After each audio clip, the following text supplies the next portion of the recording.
Hi, നമസ്കാരം. ഞാൻ പ്രവീണ. ഇന്നത്തെ വീഡിയോയിലേക്ക് എല്ലാവർക്കും സ്വാഗതം. ഇന്ന് നമ്മൾ പരിചയപ്പെടാൻ പോകുന്നത് സ്പൈഡർ പ്ലാന്റിനെ കുറിച്ചാണ്. അധികം പരിചരണമൊന്നും ആവശ്യമില്ലാത്ത ഒരു ചെടിയാണ് സ്പൈഡർ പ്ലാന്റ്. അതുകൊണ്ട് തന്നെ നമ്മൾക്കൊരു തൈ കിട്ടിക്കഴിഞ്ഞാൽ നമ്മളതിനെ നന്നായിട്ട് പരിപാലിച്ച് വളർത്തിയാൽ കുറച്ച് കഴിയുമ്പോൾ അത് മെച്യൂർഡായി അതിൽ നിന്നും ധാരാളം ബേബി പ്ലാന്റ്സ് നമുക്ക് ലഭിക്കുകയും നമ്മൾക്കത് മാറ്റിക്കുത്തി ധാരാളം ചെടികൾ നമ്മുടെ തോട്ടത്തിൽ നമുക്ക് നട്ട് ഗാർഡനെ ഭംഗിയാക്കാനും സാധിക്കും. അപ്പം നമുക്ക് എന്തൊക്കെയാണ് ഇതിൻ്റെ കെയറിങ്, പ്രൊപ്പഗേഷൻ, പോട്ടിംഗ് മെത്തേഡ് എങ്ങനെയാണെന്നൊക്കെയുള്ളതാണ് ഈ വീഡിയോയിൽ ഉൾപ്പെടുത്തിയിരിക്കുന്നത്. ഇപ്പോൾ ഈ പിക്ചറിൽ നിങ്ങൾക്ക് കാണാൻ സാധിക്കും. ഇതിൽ ഇപ്പോൾ അത്യാവശ്യം മെച്യൂർഡ് ആയിട്ടുള്ളൊരു പ്ലാന്റാണിത്. ഇതിൽ ബേബി പ്ലാന്റ്സ് വന്നു തുടങ്ങിയിട്ടുണ്ട്. അപ്പം മെച്യൂർഡ് ആയിട്ടുള്ളൊരു പ്ലാന്റിൽ നിന്നും ഇങ്ങനെ ഒരു തണ്ട് പോലെ പുറത്തേക്ക് ഇങ്ങനെ നീണ്ട് ഒരു വള്ളി പോലെ ഒരു ഇത് വരും. അതിന് സ്പ്രൗട്ട് എന്നാണ് നമ്മൾ പറയുക. അതിൻ്റെ തുമ്പത്ത് നമ്മൾക്ക് ധാരാളം ബേബി പ്ലാന്റ്സിനെ കാണാൻ പറയും. പപ്സ് എന്നാണ് ഇവരെ അറിയപ്പെടുക. ഇപ്പോൾ ഈ ഞാൻ കാണിക്കുന്നില്ലേ, ഇപ്പോൾ ഇത് ബേബി പ്ലാന്റ്സ്. ഈ ബേബി പ്ലാന്റ്സ് നമുക്ക് മാറ്റി നട്ട് പുതിയ പ്ലാന്റ്സ് നമുക്ക് വേറെ ചട്ടികളിൽ ഉണ്ടാക്കാം. അപ്പോൾ ഈ കാണുന്ന ബേബി പ്ലാന്റ്സിന് ഏകദേശം ഒരു സ്പൈഡറിൻ്റെയൊക്കെ ഒരു ലുക്ക് ഉള്ളതുകൊണ്ടാണ് നമ്മൾക്ക് ഇങ്ങനെ ഈ ചെടിക്ക് സ്പൈഡർ പ്ലാന്റ് എന്ന് പേര് വരുന്നത്.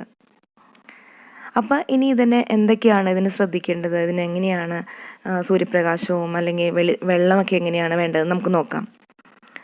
ഇത് നമുക്ക് പല രീതിയിൽ വളർത്താം. ഹാങ്ങിങ് പോട്ടിൽ ചെയ്തിടാം, സാധാരണ ചട്ടിയിൽ വളർത്താം, നിലത്തും നടാം. എങ്ങനെ വേണമെങ്കിലും നമുക്കിതിനെ മനോഹരമാക്കാം. അപ്പം നമുക്കിതിൻ്റെ എങ്ങനെയാണ് ഇതിന് നനയൊക്കെ കൊടുക്കേണ്ടതെന്ന് നോക്കാം. അത്യാവശ്യം നന്നായിട്ട് വെള്ളം വാർന്നു പോകുന്ന ഒരു പോട്ടി മിക്സ് ആയിരിക്കണം ഇതിനും വേണ്ടത്. ഇതിന് നമ്മൾ പോട്ടി മിക്സ് എടുക്കുമ്പോൾ മണ്ണ്, മണൽ, ചാണകപ്പൊടി എന്നിവ ചേർത്തിട്ട് എടുക്കുന്നതായിരിക്കും ഏറ്റവും നല്ലത്.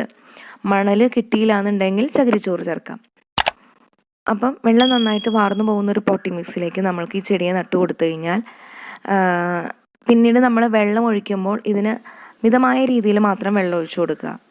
ധാരാളം വെള്ളം ഒഴിച്ചു കൊടുത്താൽ ഓവർ വാട്ടറിങ് ഈ ചെടിക്ക് പെട്ടെന്ന് അസുഖം ഉണ്ടാക്കും. അതിൻ്റെ ഇലകൾ ഒരു ബ്രൗൺ കളർ, ഇലകളുടെ ടിപ്പ് മഞ്ഞ കളർ വരാനോ അല്ലെങ്കിൽ ബ്രൗൺ കളർ പോലെയൊക്കെ വരാൻ ചാൻസ് ഉണ്ട്.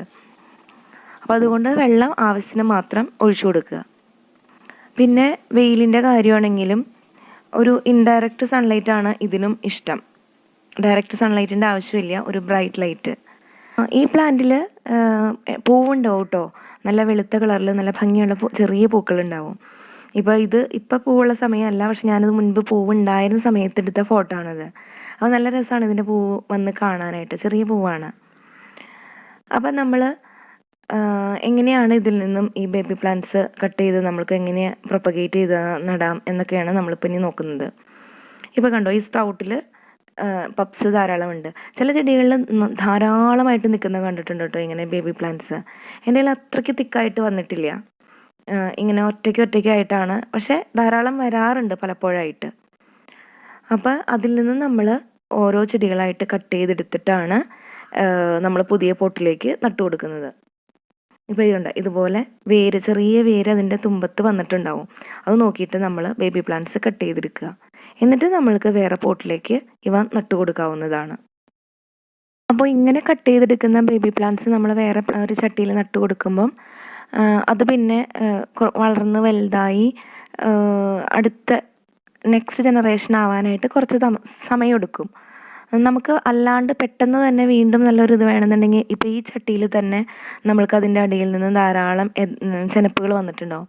അത് മാറ്റിയെടുത്ത് കുത്തി കഴിഞ്ഞാൽ പെട്ടെന്ന് തന്നെ വേറെ ചട്ടിയിൽ പുതിയ ബേബി പ്ലാന്റ്സ് വരുന്നതായിരിക്കും. അപ്പോൾ നമുക്ക് ഇനി ഇതിൻ്റെ പോട്ടിംഗ് മെത്തേഡ് എങ്ങനെയാണെന്ന് നോക്കാം. ഇതിനായിട്ട് ഞാൻ മണ്ണ്, ചകിരിച്ചോറ്, ചാണകപ്പൊടി എന്നിവയുടെ മിക്സാണ് എടുത്തിട്ടുള്ളത്. അപ്പോൾ അതിലേക്ക് നമ്മൾ ഈ എടുത്തു വച്ചിരിക്കുന്ന പ്ലാന്റ്സ്, ബേബി പ്ലാന്റ്സ്, അതൊരു കാര്യം ശ്രദ്ധിക്കണം, വേര് വന്നതിന് ശേഷം മാത്രമേ നിങ്ങളത് കട്ട് ചെയ്തെടുക്കാവൂ കേട്ടോ. ബേബി പ്ലാന്റ്സ് വരുന്ന സമയത്ത് ചിലപ്പോൾ അതിൽ വേര് കാണില്ല, കുറച്ചും കൂടി വെയിറ്റ് ചെയ്താലാണ് അതിൽ വേര് വരിക. അപ്പോൾ വേര് ഉണ്ടായതിന് ശേഷം മാത്രമേ നിങ്ങളതെടുത്ത് മാറ്റി കുത്തി കൊടുക്കാൻ പാടുള്ളൂ. അപ്പോൾ അങ്ങനെ നമ്മൾ ആ മിക്സ് മണ്ണിലേക്ക് കുത്തി കൊടുക്കുക. പിന്നെ ഒരു 3-4 ദിവസം ചെറിയ തണലത്ത് മാതിരി വെച്ചിട്ട് ആവശ്യത്തിന് മാത്രം വെള്ളം എല്ലായ്പ്പോഴും തളിച്ചു കൊടുക്കുക. അപ്പോൾ അതൊരു 5-6 ദിവസം കഴിയുമ്പോൾ അത് അവിടെ പിടിച്ചിട്ടുണ്ടാവും. പിന്നെ നമുക്ക് ആ ഷെയ്ഡിൽ നിന്നും കുറച്ച് ഇൻഡയറക്റ്റായിട്ട് സൺലൈറ്റ് കിട്ടുന്ന ഒരു ഏരിയയിലേക്ക് മാറ്റി വെച്ച് കൊടുക്കാം. ഞാൻ അങ്ങനെ മാറ്റി കുത്തിയ ഒരു ബേബി പ്ലാന്റ്സ് എടുത്ത് മാറ്റി കുത്തി വളർന്നിട്ടുള്ളതാണ് ഇപ്പോൾ ഈ ചട്ടിയിൽ നിങ്ങൾക്ക് കാണാൻ പറ്റുന്നത്. അപ്പോൾ ഇതിലിപ്പോൾ ഒത്തിരി പ്ലാന്റ്സ് ഉണ്ട്. പക്ഷെ ഇനി ഇതിൽ സ്പ്രൗട്ട് വന്ന് തുടങ്ങാൻ പോകുന്നതേ ഉള്ളൂ, ആയിട്ടില്ല. താമസിയാതെ തന്നെ ആവും.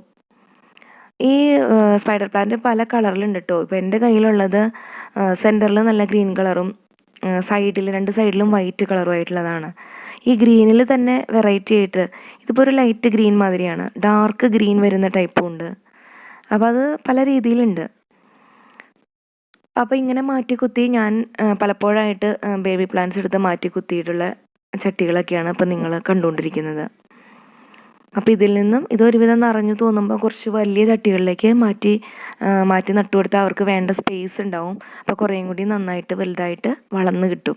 ഇനി ഇവയുടെ വളപ്രയോഗം നോക്കുകയാണെങ്കിൽ ഒരു 2 മാസം കൂടുമ്പോഴൊക്കെ നമ്മൾ ചാണകപ്പൊടിയോ അല്ലെങ്കിൽ എന്തെങ്കിലും ജൈവവളങ്ങൾ എന്തെങ്കിലും ഇട്ട് കൊടുത്താൽ മതി. കാര്യമായിട്ടുള്ള ഫെർട്ടിലൈസേഴ്സൊന്നും ഇതിന് ആവശ്യമില്ല. അപ്പോൾ എന്നും പറയണ പോലെ വീഡിയോ ഇഷ്ടമായി നിങ്ങൾ ലൈക്ക് ചെയ്യുക. ഇത് ആർക്കെങ്കിലും ഉപകാരപ്പെടുന്നു തോന്നിയാൽ ഷെയർ ചെയ്യുക.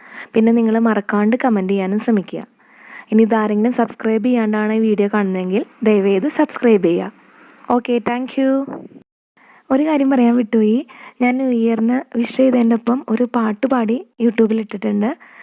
പാട്ട് ഇഷ്ടമുള്ളവരൊന്ന് കേട്ടു നോക്കുക.